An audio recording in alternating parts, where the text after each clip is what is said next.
Amerika Serikat Donald Trump akan meminta persetujuan Kongres untuk memperpanjang operasi militer terhadap Iran. Tenggat waktu 60 hari untuk melancarkan operasi militer pemirsa ke Iran berakhir pada 1 Mei besok, di mana jika terlampaui maka Amerika Serikat harus menarik pasukan militernya pulang.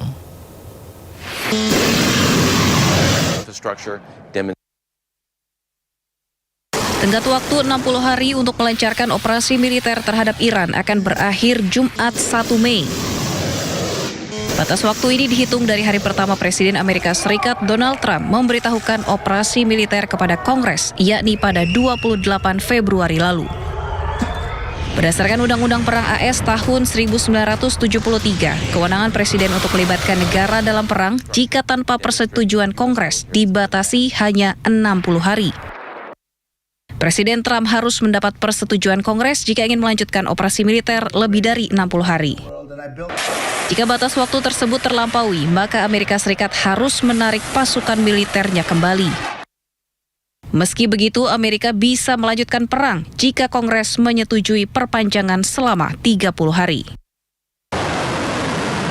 Ya, harus berhenti perang maksudnya? Harus berhenti. Okay. Dalam 60 hari mungkin ya. Maksimal 60 hari perkiraan Anda? Ya, kalau tidak dia akan dimarahin Kongres gitu. Oh. Ya. Presiden Trump kemungkinan akan meminta persetujuan Kongres untuk perpanjangan operasi militer terhadap Iran. Sidang Kongres sendiri digelar pada Kamis 30 April.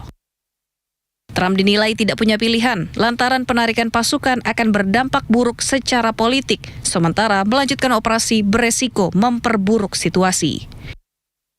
Sebelumnya Donald Trump mengumumkan gencatan senjata selama 2 minggu dengan Iran. Kemudian memperpanjangnya tanpa menentukan jangka waktu.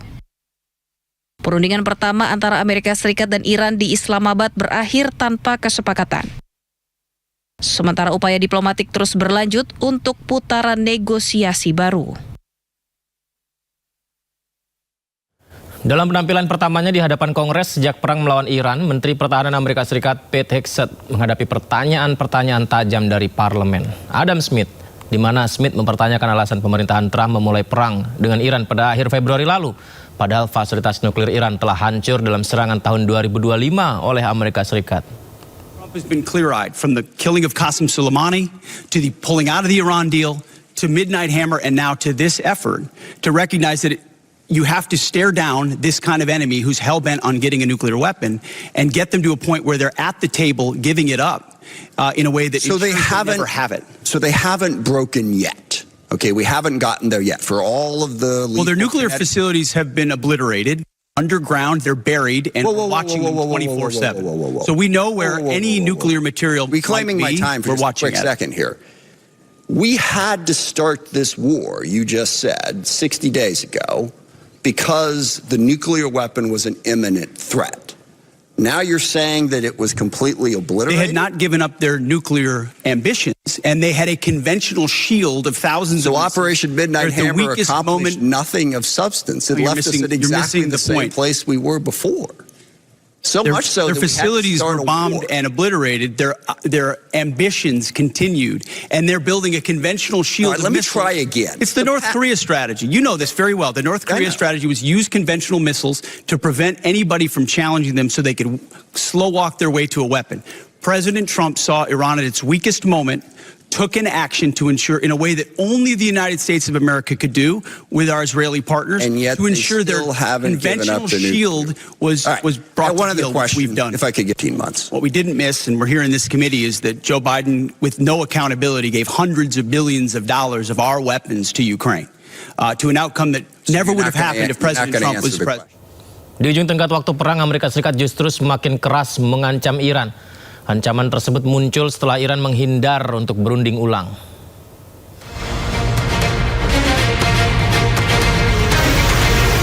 Ketegangan di Timur Tengah telah berlangsung selama lebih dari 8 pekan.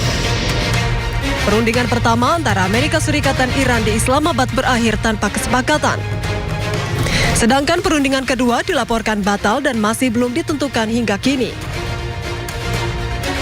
Berdasarkan War Powers Act atau Undang-Undang Kekuatan Perang, Amerika Serikat memiliki tenggat waktu hingga 1 Mei untuk mendapatkan persetujuan Kongres terkait keberlanjutan perang di Iran.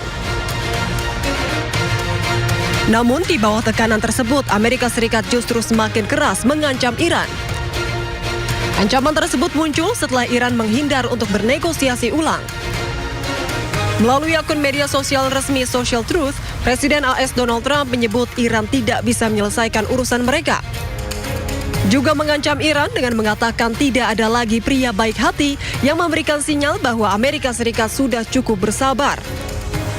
Trump juga mengunggah foto berteknologi AI, dirinya memegang senjata dengan latar belakang sejumlah ledakan. Seolah menunjukkan Amerika akan menyerang Iran jika Iran tidak segera bertindak.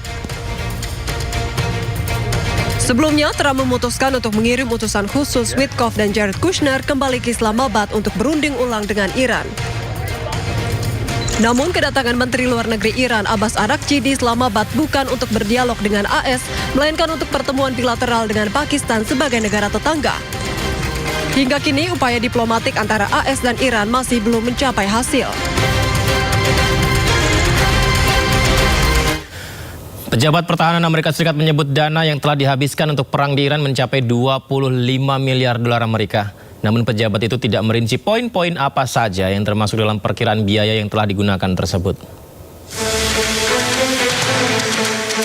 Pejabat Departemen Pertahanan Amerika Serikat mengungkap serangan Amerika Serikat di Iran sejak akhir Februari lalu telah menelan biaya hingga 25 miliar dolar Amerika atau setara sekitar 432,5 triliun rupiah.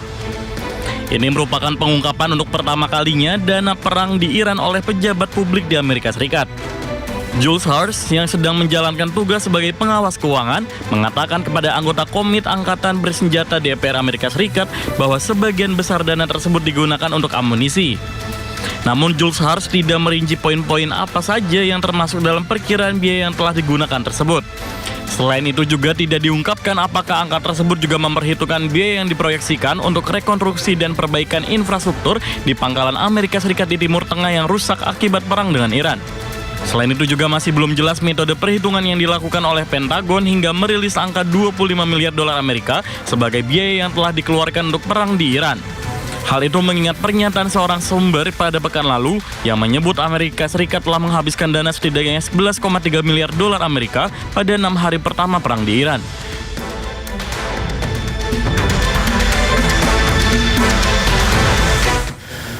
Di tengah konflik Timur Tengah, perang narasi antara Amerika Serikat dan Iran terus berlanjut. AS klaim bahwa Iran sedang berada di ambang reruntuhan. Sebaliknya Iran menunjukkan kesiapan mereka, kesiapan militernya yang semakin ditingkatkan.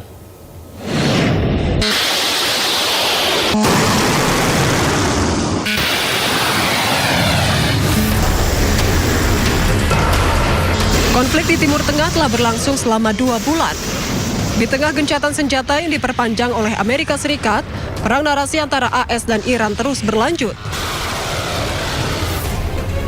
Presiden AS Donald Trump mengklaim bahwa Iran mengaku rezim mereka sedang berada di ambang keruntuhan.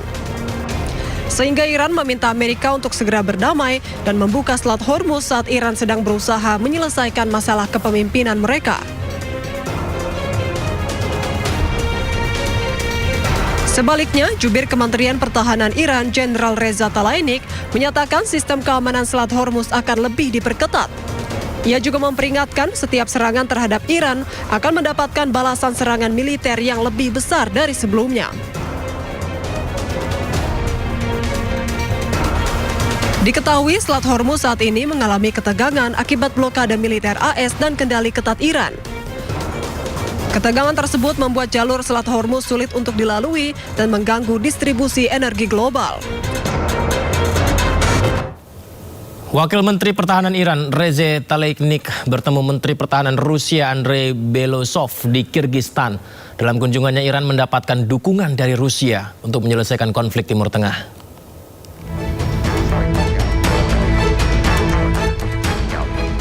Di tengah memanasnya konflik di Timur Tengah, Iran terus melakukan safari diplomatik ke sejumlah negara. Kunjungan tersebut untuk mencari solusi keamanan di Selat Hormuz dan kawasan Timur Tengah. Wakil Menteri Pertahanan Iran, Reza Tlaibek, berkunjung ke Bishkek, Kirgistan untuk bertemu Menteri Pertahanan Rusia, Andrei Belosov, pada hari Senin. Dalam kunjungannya, Iran berhasil mendapatkan dukungan dari Rusia. Belosov mengatakan agar penyelesaian konflik dilakukan melalui jalur diplomatik dan Rusia akan membantu untuk mencapai perdamaian. Ia juga mengatakan Rusia dan Iran akan terus saling mendukung sebagai teman sejati. Хочу выразить искреннее соболезнование дружественному иранскому народу. Мы выступаем за урегулирование конфликта исключительно дипломатическим путем. Поддерживаем суверенитет и территориальную целостность Ирана. Желаю братскому иранскому народу, вооруженным силам Ирана стойкости и мужества в преодолении всех стоящих перед страной угроз. Готовы делать все возможное для разрешения данной ситуации. Уверен, что Москва и Тегеран, как настоящие друзья, будут поддерживать. Diketahui Menteri Luar Negeri Iran Abbas Araghchi juga melakukan kunjungan ke Rusia. Sebelumnya, Araghchi juga berkunjung ke Oman dan Islamabad, Pakistan. Safari politik tersebut untuk membahas upaya mengakhiri konflik yang sedang berlangsung. Diketahui perang antara AS, Israel, dan Iran telah berlangsung selama lebih dari 8 pekan. Saat ini, gencatan senjata yang berlaku sejak 8 April diperpanjang oleh Amerika Serikat tanpa batas waktu yang tetap. Upaya diplomatik terus berlanjut untuk mencapai perdamaian. Sejak Selat Hormuz ditutup oleh Iran akhir Februari lalu, Amerika Serikat mengirim kapal-kapal perangnya ke Selat Hormuz untuk membuat blokade tandingan. Hingga saat ini situasi di Selat Hormuz masih terus memanas. Meski Amerika Serikat telah melakukan blokade ketat, namun 52 kapal Iran dilaporkan berhasil menembusnya. Kapal tersebut terdiri dari 31 kapal tanker minyak dan 21 kapal kargo.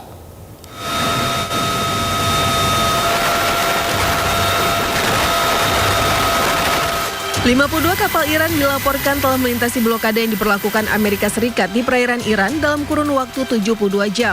Dilansir dari media Timur Tengah, Middle East Monitor, berdasarkan data pelacakan satelit, kapal-kapal tersebut termasuk 31 kapal tanker minyak dan 21 kapal kargo. Data pelacakan satelit tersebut mencakup 3 hari menjelang pukul 10 malam waktu setempat pada hari Senin. Sebelumnya, Korps Garda Revolusi Islam mengumumkan pada 2 Maret bahwa Selat Hormuz telah ditutup untuk lalu lintas maritim. Hal tersebut menyusul pecahnya perang antara AS, Israel, dan Iran pada tanggal 28 Februari.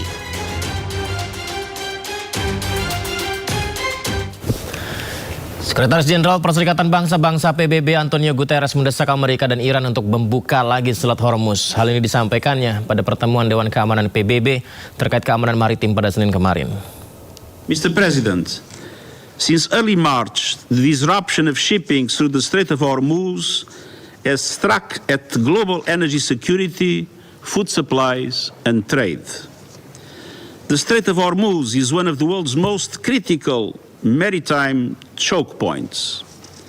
It carries roughly 1/5 of global oil trade, 1/5 of global liquefied natural gas, and nearly 1/3 of internationally traded fertilizers.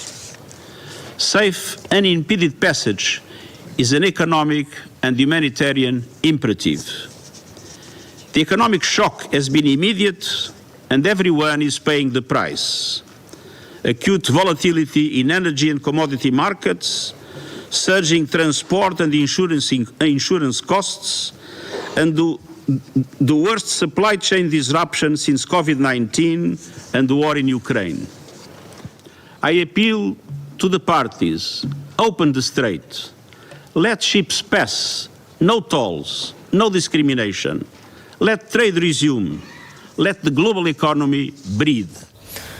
Sementara itu PBB menunjuk Iran sebagai salah satu wakil ketua dalam konferensi peninjauan perjanjian non-proliferasi nuklir. Penunjukan Iran mendapat protes keras dari Amerika Serikat. The Vice Presidents I have read out. The objections and reservations just expressed. Ya, ini menarik pemirsa, Iran menjadi satu dari 34 wakil ketua dalam konferensi peninjauan perjanjian nuklir ke-11 di markas PBB New York. Iran dicalonkan oleh kelompok negara-negara non-blok. Penunjukan Iran memicu perdebatan di PBB. Bahkan Amerika Serikat menyebut pemilihan Iran sebagai sebuah penghinaan. AS memandang Iran tidak kooperatif dalam penanganan nuklir di negaranya. Tapi meski diprotes jumlah anggota, Iran tetap diangkat sebagai wakil ketua. The election of vice presidents of the conference I have received the following candidatures for the posts of vice presidents. From the group of non-aligned and other states, Algeria, Bangladesh, Brunei Darussalam, Egypt, Islamic Republic of Iran, Iraq, Nepal, the Philippines, the Republic of Indonesia, Saudi Arabia, South Africa, and Zimbabwe, and China. Perserikatan Bangsa-Bangsa menuding Israel melakukan 149 serangan terhadap pelayanan kesehatan di Libanon yang menewaskan 100 orang. Situasi di Libanon dinilai PBB sangat rapuh karena serangan Israel menyasar fasilitas publik termasuk para medis.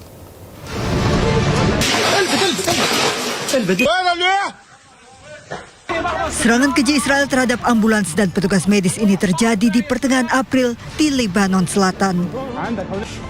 4 para medis yang tengah melakukan penyelamatan tewas di mana ledakan menghantam dekat ambulans.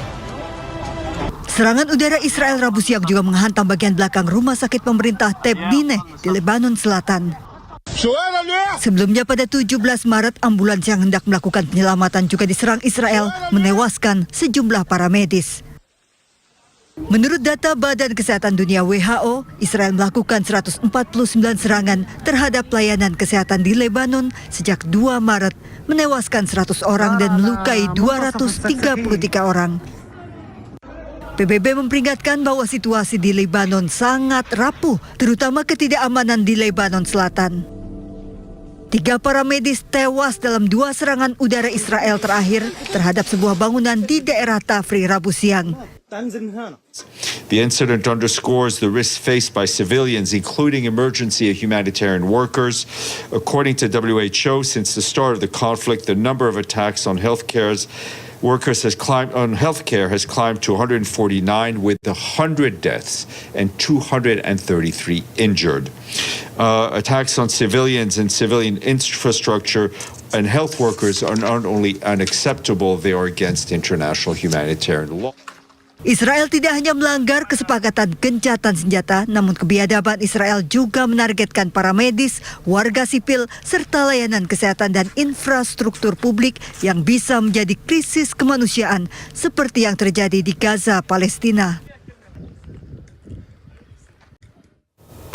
Abaikan gencatan senjata, Presiden Israel Benjamin Netanyahu malah mengeluarkan perintah serangan besar-besaran ke Libanon. Terbaru tentara Israel menghancurkan rumah di Libanon yang diklaim tertanam peluncur roket milik Hizbullah.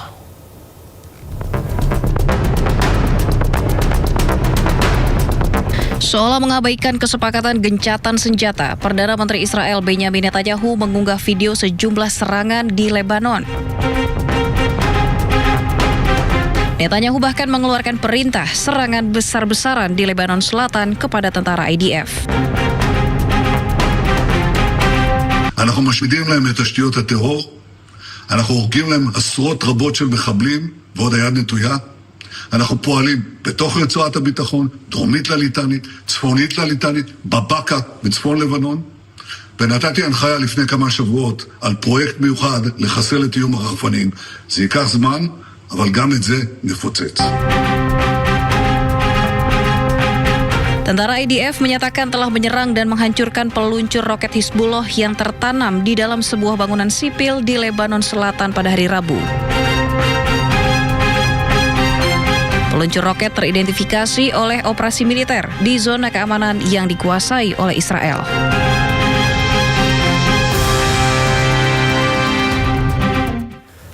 Di tengah gencatan senjata, Israel terus membombardir Libanon. Mirisnya, tentara Zionis Israel menyasar bangunan sipil bukan militer. Ya, ini selalu menjadi pertanyaan dunia. Serangan rudal Israel yang menghujani beberapa titik. Kalau yang Anda lihat ini adalah Libanon. Tepatnya di Libanon Selatan, malah menyasar restoran di Libanon. Mengapa menyasar bangunan sipil? Ya, sebuah restoran terkenal di Libanon bernama Al-Sifa di kota Naqoura hancur akibat serangan ke Libanon yang terus dilakukan Israel di tengah gencatan senjata yang sebenarnya sudah disepakati. Padahal 24 April 2026, Presiden Amerika Serikat Donald Trump mengumumkan ada perpanjangan gencatan senjata selama 3 minggu. Tapi kenyataannya, Seperti inilah yang terjadi. Langit di atas Lebanon Selatan diselimuti asap pada hari Selasa waktu setempat menyusul dugaan serangan Israel terhadap kota Majelzon, Bazorie, dan Al-Mansouri.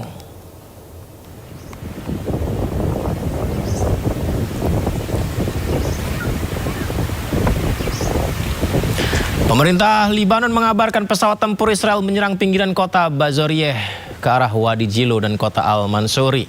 Media lokal melaporkan sebuah patroli mencapai lokasi terkena serangan di kota Masdal Zon di distrik Tire, di mana mereka menyelamatkan 3 personel pertahanan sipil yang terjebak di bawah reruntuhan. Sebelumnya pasukan pertahanan Israel mengumumkan bahwa pasukannya telah membongkar 2 terowongan bawah tanah Hizbullah di Kantara, Lebanon Selatan. Duka mendalam menyelimuti Lebanon Selatan. Sebuah prosesi pemakaman berubah jadi simbol pilu konflik berkepanjangan saat korban sipil kembali berjatuhan di tengah meningkatnya ketegangan Israel dan Hizbullah.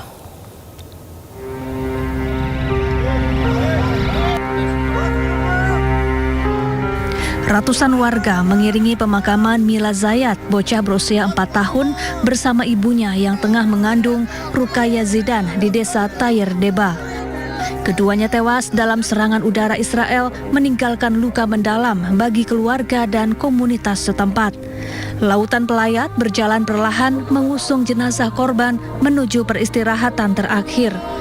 Tim penyelamat Lebanon sebelumnya mengevakuasi jasad Mila dari reruntuhan setelah serangan Zionis Israel menghantam wilayah tersebut. ما في للمجاهدين الأبطال بالخطوط الأمامية بيلجأ لضرب الأطفال والرضع. هدفهم هن بس يعملوا صدمة وترويع للعالم. ما فيهم للمجاهدين عم راح ضربوا الأطفال، طفل رضيع، طفل رضيعة، طفل جنين ببطن أمه، لحتى يفرج العالم إنه عم يعمل صورة من الإنجازات اللي عم تعمل. Otoritas kesehatan setempat menyebut sedikitnya 3 orang tewas, termasuk seorang anak dan 11 lainnya terluka, beberapa di antaranya anak-anak. Di sisi lain, militer Israel menyatakan serangan tersebut menargetkan posisi Hizbullah dengan klaim menghancurkan fasilitas militer dan gudang senjata. Hizbullah menyerang kendaraan milik tentara IDF di kawasan Galilea, Israel. Balas serangan, pejuang Hizbullah menargetkan markas militer Israel di mana serangan Hizbullah terekam kamera warga terjadi di wilayah Galilea, Israel. Kita bisa lihat ya, ada asap tebal yang muncul dari kejauhan. Diduga ini menghantam kendaraan milik tentara IDF, pemirsa.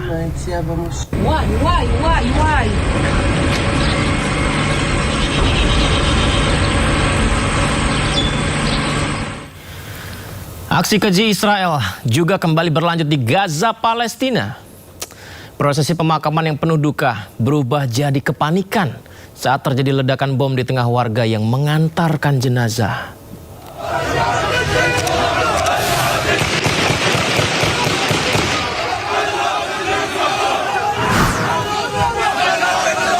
Sebuah momen pilu di Gaza berubah menjadi menegangkan ketika warga yang sedang mengantar jenazah menuju pemakaman dikejutkan ledakan bom yang dilakukan tentara Israel. Suasana duka seketika berubah menjadi kepanikan. Sementara beberapa warga yang merekam kejadian tersebut menangkap detik-detik peristiwa terjadi.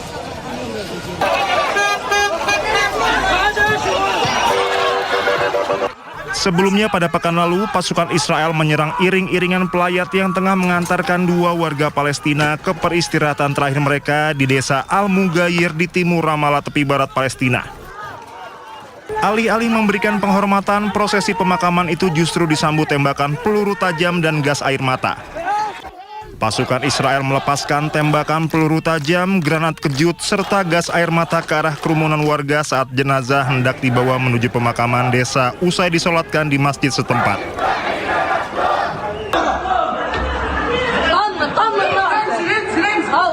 Kedua jenazah yang dimakamkan adalah Aus Hamdi Al-Nasan, seorang remaja putra 14 tahun, dan Jihad Marzuk Abu Naim, 32 tahun.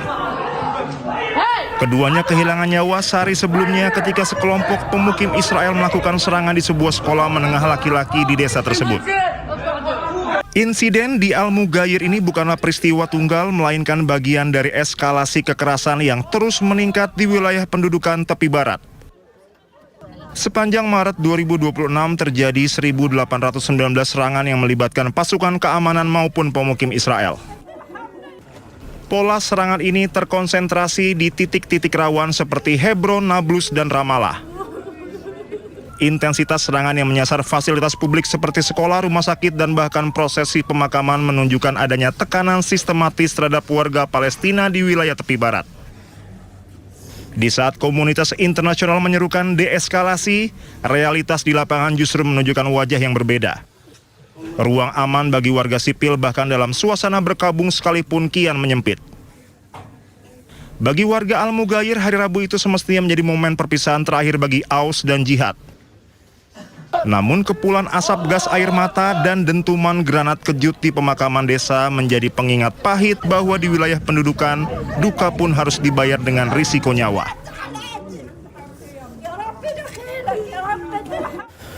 Pasukan Israel kembali melakukan operasi keamanan dengan cara menggerebek kamp Jalazon di dekat Al-Bireh.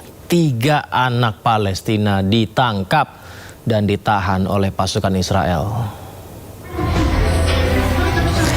Kamp Jalazon memang sering menjadi sasaran gerebek tentara Israel seperti yang lihat di layar kaca Anda ini pemirsa. Dalam penggerebekan, Israel menahan anak-anak dan remaja. Setelah ketiga anak tersebut dibawa dari sebuah rumah besar, kemudian mereka dimasukkan ke sebuah mobil dan dibawa pergi.